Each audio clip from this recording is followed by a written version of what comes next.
Les musulmans croyants savent que les messagers d'Allah sont des humains, qui ont été choisis par Allah pour éduquer les humains, pour les guider, les prévenir.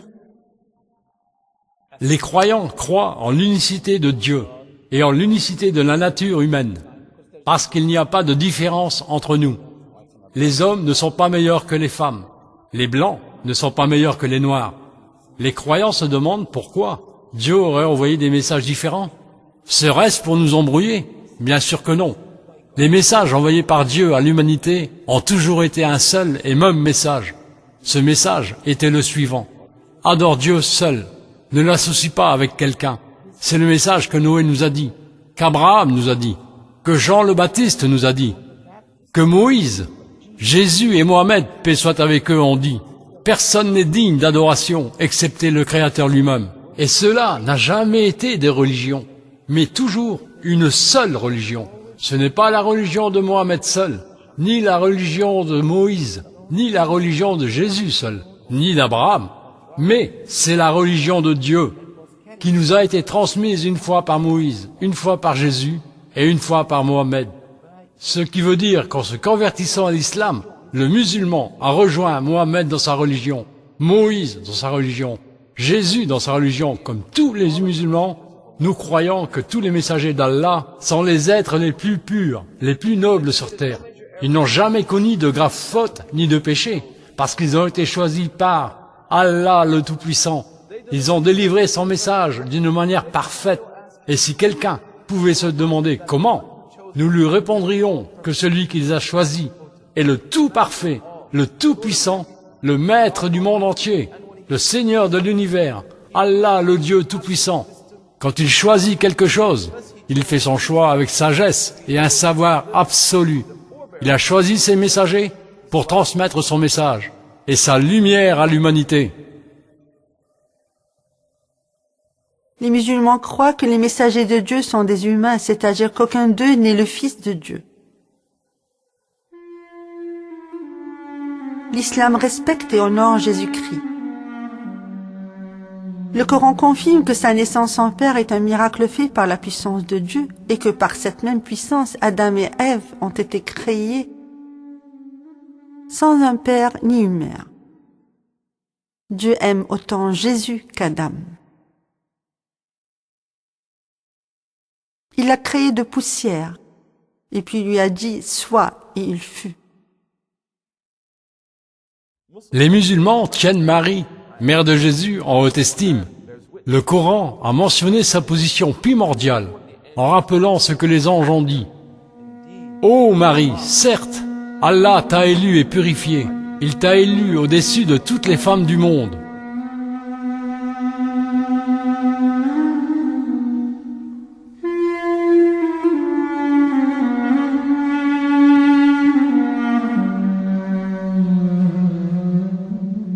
Jésus, fils de Marie, est l'un des plus importants messagers de la tradition islamique.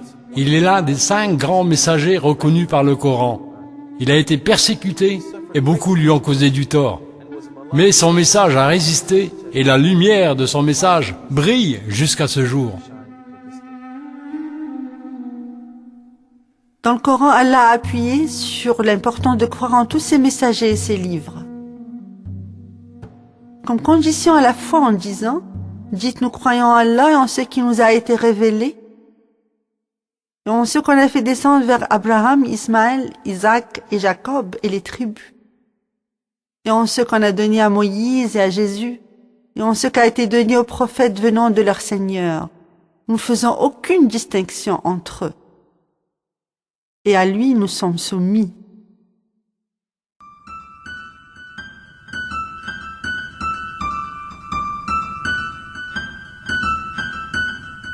Le prophète Mohammed n'est pas le fondateur de l'islam, comme le prétendent certaines personnes. Le prophète Mohammed est le dernier messager de l'islam. C'est un messager comme Moïse, comme Jésus. Leur message provient de la même école, l'école de Dieu.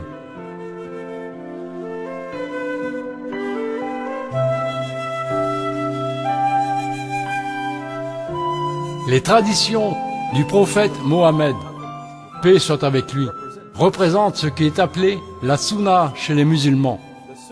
La sunna, ou tradition du prophète, représente la deuxième source de législation de la religion islamique. Il est important de savoir que le prophète Mohammed n'est pas venu du néant, mais qu'il a été aimé par son peuple avant de devenir un prophète. En effet, son peuple l'appelait El-Amin, ce qui veut dire l'honnête. Mais quand il leur a transmis son message, plusieurs de ces mêmes personnes se sont opposées à lui, à cause de la sincérité de son message, dont le but n'était pas un but matérialiste, mais il s'adressait au cœur et aux esprits pour les changer, et rediriger les humains de l'adoration des faux dieux à l'adoration du Créateur, Allah le Tout-Puissant, de l'oppression du pauvre à la justice et à l'égalité de la société. Son message était si puissant qu'il a secoué les cœurs et les esprits de ses amis et voisins. Tous ceux qui possédaient le pouvoir et la richesse se sont opposés à lui, et la lutte a continué pendant 23 ans entre les croyants et les païens, le vrai et le faux, le bon et le mauvais. Ils ont essayé de l'empêcher de transmettre son message par tous les moyens. Ils ont torturé ses compagnons fidèles et ont même tué quelques-uns d'entre eux. Et puis, ils ont négocié avec lui. Ils lui ont demandé « De quoi as-tu besoin ? Si tu as besoin d'argent, nous te rendrons riche. Si tu as besoin de femmes, nous te marierons à la plus belle des femmes. Et nous pouvons te faire devenir notre roi si tu le veux. » Mais il refusa et dit « S'il me donne le soleil dans la main droite, la lune dans la main gauche, afin que j'arrête de communiquer mon message, je refuserai, jusqu'à ce que ce message soit transmis, même si je dois mourir en essayant de le transmettre. » Il est le guide le plus parfait pour tout le monde, parce qu'il était non seulement un prophète, mais aussi un père, un mari, un éducateur, un politicien, un négociateur et un guerrier. Il était un réformateur.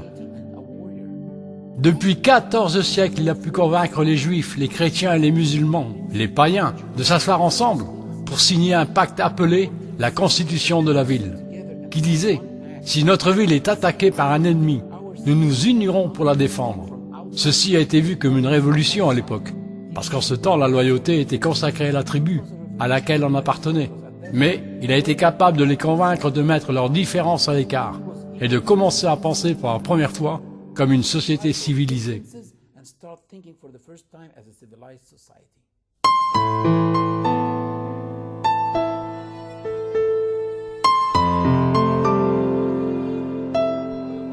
Une des choses les plus importantes que nous avons appris du prophète Mohammed et de son message est l'espoir. Cet espoir qui brille dans le cœur de millions de musulmans du monde entier. Le prophète Mohammed, que la paix soit avec lui, a dit un mot qui m'a touché profondément et a augmenté mon espoir dans mon Créateur. Il a dit, quand le jour du jugement arrivera et que tu tiens un petit arbre dans ta main, plante cet arbre.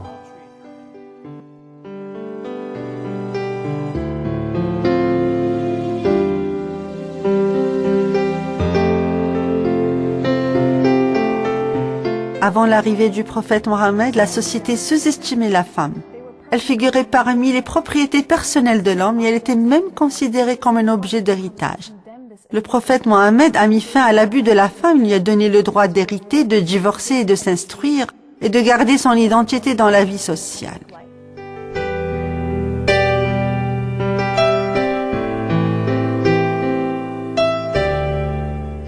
Le prophète a dit « Aucun de vous n'est considéré vraiment croyant jusqu'à ce qu'il souhaite pour son frère ce qu'il aurait souhaité pour lui-même. » Belle parole, pas facile à appliquer, car elles veulent dire « Tu te présentes pour un poste de travail, mais si ton frère s'est présenté et a obtenu le même poste, je devrais être heureux pour lui, exactement comme si c'était moi qui avais obtenu ce poste. » Le prophète a dit « Si vous voyez quelque chose de mal, essayez de le changer de vos propres mains. Si vous en êtes incapable, alors exprimez-vous verbalement contre lui. Si vous en êtes toujours incapable, rejetez-le dans votre cœur. C'est le plus faible niveau de la croyance. » Le prophète Mohammed a dit « Le fort n'est pas celui qui tape fort, mais c'est celui qui contient sa colère. »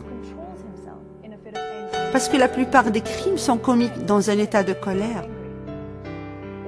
Une des plus belles déclarations du prophète Mohammed, et qui m'a vraiment touché avant même de me convertir à l'islam, et même après m'être converti à l'islam, et la déclaration du prophète qui dit « Dieu, le Tout-Puissant, ne regarde pas votre physique, mais regarde vos cœurs et vos actions. » Cette simple déclaration a un effet immense sur la vie de tous les musulmans, car la vie des musulmans est basée sur deux faits, des cœurs sincères et des bonnes actions. Par exemple, si quelqu'un fait des actes de charité avec mauvaise intention, il ne sera pas récompensé. Si quelqu'un a une bonne intention, qui n'est pas suivie par une bonne action, elle ne méritera pas d'être récompensée. L'islam nous demande d'équilibrer notre vie entre le côté spirituel et le côté physique. Donc, grâce aux paroles du prophète Mohammed, nous sommes devenus complets, compréhensifs, équilibrés et coopérants.